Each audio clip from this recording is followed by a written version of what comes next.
Run organized crime around you? You worried about organized crime around you? You worried about them at all? Well, they question him, and he has an alibi, but, What about those fellows that live around there in the cornbread mafia? Cornbread Mafia. That's what we call them where we live with this. I have no idea. I've heard about some hillbilly mafia type stuff and everything, and all these different boys. So we've tried to steer clear from all these. This is wires open. I've tried to steer clear from all these people just as much as possible. And I think they've kind of seen us as targets because they have come up and stole our stuff. They come up in my shed and stole all of my mechanic tools at one time. When they knew we were gone. They knew me and her were together. Did you just hang on? Have you guys put any kind of security or anything on your place? No, we don't have any kind of security. In the country, you don't expect that kind of stuff. I'm not familiar. No, what was? These are tough questions. No, I'm being interrogated again, and I don't want to do this anymore. Yes, I am. We'll stop. I want you to feel comfortable. No, and I want to go home. I'm down.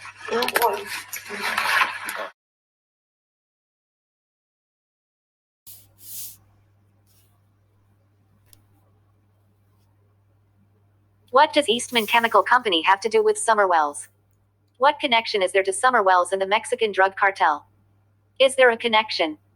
Is the drug ring in Summer Moon Utah Wells' disappearance connected to something bigger than we can even imagine? U.S. chemical companies face few legal risks, and the cartels bank on it. Teminco illegally sold enough MMA for Mexican narcos to make $3.2 billion worth of methamphetamine. For that, it paid a fine of just $1.3 million, in one of the only prosecutions of its kind ever.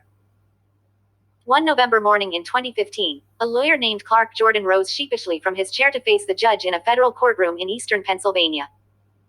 Jordan, then 51, had spent most of his adult life in corporate law, but this day was different. As a vice president of Eastman Chemical Co., he was appearing for Eastman's board of directors to enter a guilty plea in a drug case. The 6-count criminal information charge that an Eastman subsidiary, Teminco US Inc., had knowingly violated federal narcotics laws. Before that morning, Jordan had thought this would be no big deal, he later recalled. But in the solemnity of the courtroom, the gravity of the moment sank in. Teminco, which Eastman had acquired 11 months earlier for $2.8 billion, was one of the world's top producers of a chemical called monomethylamine, or MMA. Legally used to make pesticides and pharmaceuticals, it's also an essential ingredient for Mexican cartels cooking the cheapest and most potent methamphetamine ever sold on American streets. Federal drug laws contain a set of crimes for U.S.-based companies that fail to control the sale and distribution of every liter they make. Requirements include verifying the legitimacy of any customer worldwide. Even contractors that pour the chemical into barrels must be licensed by the Drug Enforcement Administration. Teminco was pleading guilty to illegally selling more than 22,000 gallons of MMA to two shadowy Mexican companies without conducting even basic checks of their bona fides. One of the companies may have never existed. The other was controlled by Teminco's own Mexican sales rep, who was selling to himself before reselling to unknown buyers. In the first 6 months of 2010 alone, Teminco sold the two Mexican companies enough MMA to make nearly 100,000 kilograms of meth, or more than 11 times the total amount of the drug seized by U.S. law enforcement that year. As Bloomberg Businessweek has reported, narcos have easily tapped the operations of American chemical companies to keep the cartel's heroin, meth, and cocaine labs humming, despite a 30-year-old system of international drug laws designed to prevent the diversion of the chemicals.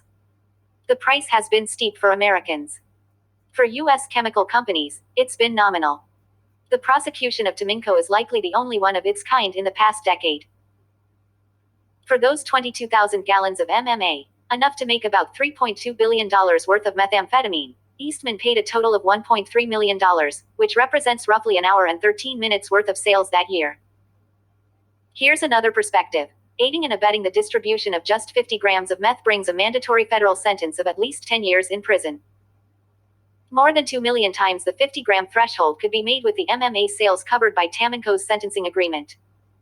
No one connected to the case would spend a day behind bars.